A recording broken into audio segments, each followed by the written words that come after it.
ودكان كحالي لبارتي كدي مركي أي صوغ لين ركوب يسن أو كوب يسن هو سيدا إسكولا لها قاد كم بدر لنجرتي يوم كلها أي جودها تكجرة وحين صدق دوننا ورئيسي توصل عليه إنه كلها دي نسوق مشى سرعة وكالي أركع قاد كأي وحدة عنا من كرة يسنه كلها كان تقوى وسيرس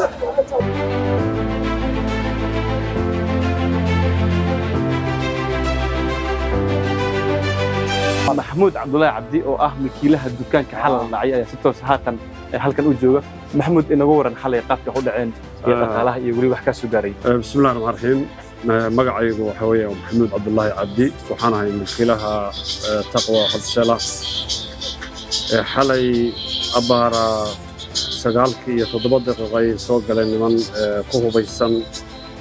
بصلده شقاء يكسعتي مركا يدا غوبتن منو شيء كرتا قصران وحي كسو غاري حدين قطلع يهدين قابكي وحو دحين iyo xaaladaasi ay ku sugnaaday marka shaqalaha kaga shaqeynaya dukaanka goobtan waxa ku jiray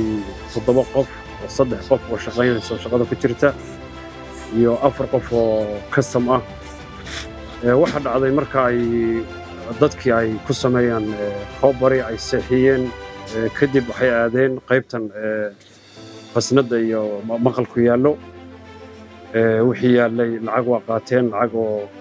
300 ilaa iyo 400 ku dhow ay qaateen kadib waxay aras gareeyeen dadka wadada marayay oo yana ay ka soo kaxeeyeen banaanka soo kaxeeyeen waxay telefoonna ka qaataan iyo waxa way lacag ka baadhanay gudaha ku soo xareeyeen waxay ku jireen abaaro 13 daqiiqo ayay u xirnayd wadadan u xirnayd wadadan waxa weeyaan waa dhibka ugu badan waxaan u aanaynaynaa wadadan runtii go'an wadadan nomad iyo isku xidha moolka isku xidha way go'an tahay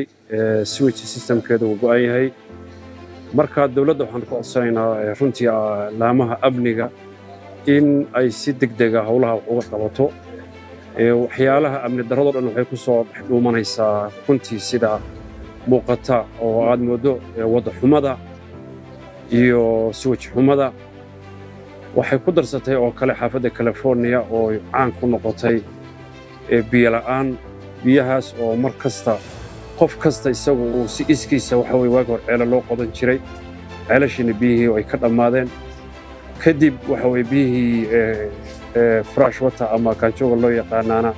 laga yaabaa ala guri waxa way $1 milyan inuu qofka ku bixiyo inuu bayr soo gashado baybkii markuu soo gashado lacagta bixiyo bil ama 2 bilood ama inta markay socoto in baybkii biyihii laga wareejiyo waxa ka socota dad kaateel oo qaybta biyaha oo aan aaminsanahay in haddii aan dadka ganacsatada Soomaaliyeed ayna sida hadda ay tahay wax ka bedelin in guryahan faraha badan laga guuri doono qaybtaas waxa weeyaa waa qaybta biyaha waxa noogu soo darmaday oo waxa weeyaan ayaamahan soo taraya weegan ka horeeyay sida dukaanka kale anaga nagu xiga waa la dhacay waxaasuna wax soo noqonaya way runtii marka waxaan rajaynaynaa oo aanu rajo badan ka qabnaa dawladdu sida ay hadda tahay inay wax ka bedeli doonto maanta tuugtan markay yimaadeen oo dadkan waxa way ay u geysteen wixii dhac iyo boob ay u geysan kareen CC kamerada waatan way la baxeen si aan hadhow loo soo raacin gacmahooda waxa ku jiray waxa way gloves bay soo gashadeen wajiga maskaxda bay soo gashadeen dad waxa hayaan diyaarsan oo u diyaarsan yani inay wax dhacaan oo aan isleenahay waa dad yani tababar badan haystaan aan aaminsanahay boolisku wuxuu ii jiraa baan u malaynayaa 250 talaab ii jiraa waxaan isleeyahay intan ka badan in chiefka sida si leeg 250 talaab ii jiraa feejiglaan badan baa noo muuqata aad iyo aad baanan uga xunnahay sida ay ku dhacayaan waddo ma haysano switch ma haysano amni ma haysano waxaana waxa weeyaan cashuurta u bixinaynaa oo dawladda waxa weeyaan siday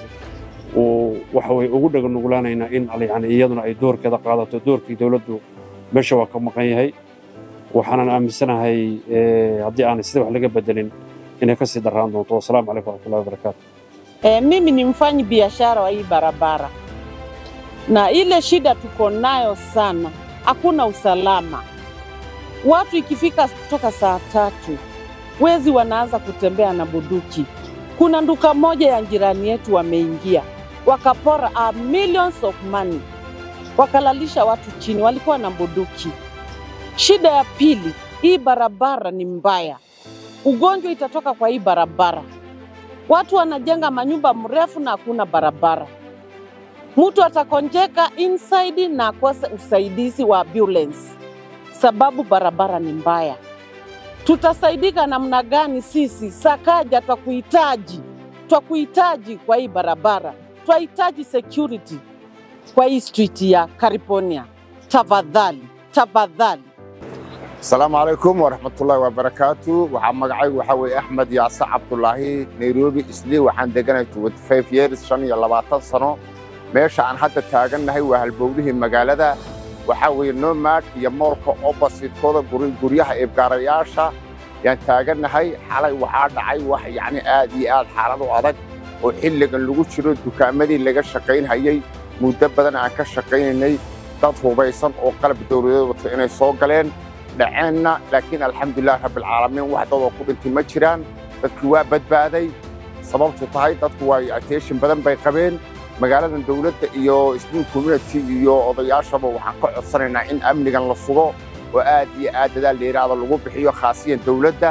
talabaad wadadan kolkii adduunka laga soo wacay ama America ama Yurub ama meel kasta laga soo wacayo dadku waxay ku weydiinayaan California haddii wadada California ku taala la yiraahdo wax saxaba maaha oo sababtu tahay California waa wadanka isli xuduntiisi weeyaan waa meesha moolku ku yaalo jidka toonku ka baxo meel kasta yaani waxa weey magaalada quruxdeedii oo sababtu tahay caalamku dhan California ku weydiinayaan marka inay California hadda wadan noocan ku taalo waa nasiib darro aad u weyn waaye marka waxaan codsanaynaa lambar 1 wadooyinka in la sameeyo lambar 2 amniga la sugo amniga waa la shaqeynaa dawladda inta waa la shaqeynaa 25 sano wadanka joogay dawladda waa la shaqeynaa si dadban iyo si hoose waa la shaqeynaa dawladda waxaan ku codsanaynaa wadadana in si degdeg loo sameeyo ayadayba magac darro ku tahay amnigana la sugo yaan ku codsanaynaa waxaan kaloo codsanaynaa dadweynuhuna inuu dawladda la shaqeeyo waayo dawladda iyo dadweynuhu kolkay wada shaqeeyaan yaa wax ka safuudaanayaan taa awgeed baan hadda miidiyaha meesha saakan u keenay dibka xalay dhacayna waan ka xunnahay ilaahay baana wiilasha nooga badbaadiyay dhaqaale badanna waa ku burburay barina kuwa kale waxay malaysan karaan cabsi badan ba hadda dukaamadii gashay inaan la shaqeynin inaan service leeyahay baa imanaysa oo waqti horeba dukaamada la xiro amni xumo daraadeed marka amniga hal la sugo dawladda amniga ha sugto shacabkuna ha kala qayb qaato lambar 2 waa in la wadadan nomad ee moolka gasha ee toonka u baxda in hadda taaganahay waa in si degdeg dawladdu u sameeyso waa ceeb waa xudunta magaalada waaye waa bilcidi magaalada waaye waa meelaha magaalada laga tamadiyo waaye waa meelaha magaalada loo jeceliyo in guryaha laga gato adduunkana business iyo horumar buu ku nool yahay marka waxaan codsanaynaa amnigana in la sugo wadadana la sameeyo wixii dhacayna waa ka xunahay ninkii lahaana Allah uga bogadhay Maxamuud Cabdullaahi engineer Maxamuud Cabdullaahi baa dukaanka iska lahaa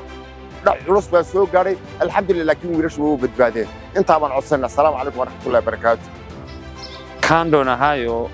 pia hapa Kamukunji sana sehemu za Eastleigh North California mpaka hapa Eastleigh South yote siku hizi tuko na shida ya usalama. Snatchers wa telephone wamerudi kwa wengi sana. Siku zaidi siku 30 iliyopita mimi mwenyewe nilinyang'anywa simu ya Pro Max 16 ambaye ni latest. Ilikuwa inanikost 200,000 nilisnachiwa na by force na wezi. Inaonekana hii complaint ya shida ya my snatchers na vijana wezi wamezidi sana hii area. Tunaomba pia hiyo shida itatuliwe. Bismillahirrahmanirrahim. Alhamdulillah rabbil alamin. Magacayga waa Cabdirashiid Buulle waxaa kamid ahay odayaalka Eastleigh iyo Kamakunji iyo Burhan State iyo degan odayaalka Soomaalida Eldas baa kamid ahay jidadka Eastleigh qaybo badan oo kamid ah oo ugu daran yahay jidkan hadda aan taaganahay oo ka soo leexda Nomad ilaa iyo California galo waa jidadka ugu dadka badan ugu population badan guryo badan ku yaalaan cashuur badan laga qaado jidadkii laga soo bilaabo ilaa meeshaas ilaa geeska kale laga gaaro meel la geli karo male sewage systemkiiba eber ah biyaha xaafadda eber nagu ah dowladda waxay noo sheegtay inay biyihii diyaar yihiin waa eber jidka dhib baa naga hayso xagga nabadgelyada maalinba maalinka ka sii dambayso arrinta jidadka iyo bulaacadii waxay noo soo gaar in amnigii inuu gacanta ka baxo oo amnigii dhacda habeen kasta xalay waa nala soo weeraray dukaankan adag geli doontaa la soo weeraray waa wiilashii waad aragteen roobari baa lagu sameeyey wixii yaallay waa la qaatay waana nagu sii siyaadaysaa ayada iyo isli iyo jidadxumada marka waxaa noogu daran waxaa weeye awal waa qabla kulli shay arrinta jidadka iyo bulaacadda iyo biyaha ayaan istaka karna midda amnigana si guud dadka communitiga aad u shaqeeya hadda waa fajigay laakiin dhinacii dawladda waxaan tirsanaynaa in xoogaa dib u dhaca jiro inkastoo booliiska iyo dadku aad u wada shaqeeyaan oo MB-ga iyo xafiiskeeda aan odayaalka iyo business community-ga ay wada shaqeeyaan xoogaa waxaan tirsanaynaa in xoogaa ay wax dib nooga dhaceen arrinta jidadkaana noogu daran iyo sewage systemka iyo biyaha waxaan sidoo kale u dhaadhici doonaa inaan wareysano shaqaalihii xalay iskooladan hubka lagu qabtay kuwaasi oo ku sugnaa dukaanka waxaana milkiilaha dukaanka iskale ka dareemaynaa in uu ku sugan yahay khasaaro lacageed oo xalay laga qaatay halka uu sheegay in dadka bannaanka ayaguna marayay la soo xareeyay gudaha lagu soo xareeyay lagana qaatay mobiladii iyo waxa ay wateen. Jana usiku tulikuwa tunaingiza vitu alafu watu wakakuja. Mtu wa kwanza alikuwa na bunduki pastola, then mwingine alikuwa na kisu, mwingine basi kumuona vizuri. Immediately wakakwambia kila mtu aende chini, so after sisi wote tulienda chini, hapo wakafanya vile walikuwa wanataka kufanya, afterwards wakaenda. Ilikuwa hivi. Mligongwa jeraha yote kulingana na vile mliambiwa mngalete? Ilikuwa tu kofi tu, alafu akasema kila mtu aende chini, and then wakafanya vile walifanya, and then wakaenda. Wakati ambayo mlisikia story na hivyo, mlipata usaidizi yote kulingana na vile mlipata emergency response kutoka eneo yote? Tukuwa na usaidizi wowote. Tukuwa na usaidizi wowote. Waatahay waxaan wali dhex joognaa dukaanka xalay ay galeen tuugada ku hubaysna hubka kala duwan ayaa si toos ah waxaynu wareys ula yeelanay qaar ka mid ah shaqaalihii xilligaas ku sugnaa dukaanka iyo sidoo kale milkiilaha dukaanka iska leh. waxaa sidoo kale milkiilaha uu inoo sheegay in tuugada ay furteen CC cameradii duubaysay xilligaasi, balse waxaa meesha ka maran oo ay iloobeen in CC cameradaasi ay ku xiriirsaneed mobilka milkiilaha. waxaanu si toos u soo bandhigi doonaa caddaymaha xilliga ay wax dhacayeen iyo saacadda ay dhaceen iyo qaabka ay wax u dhaceen.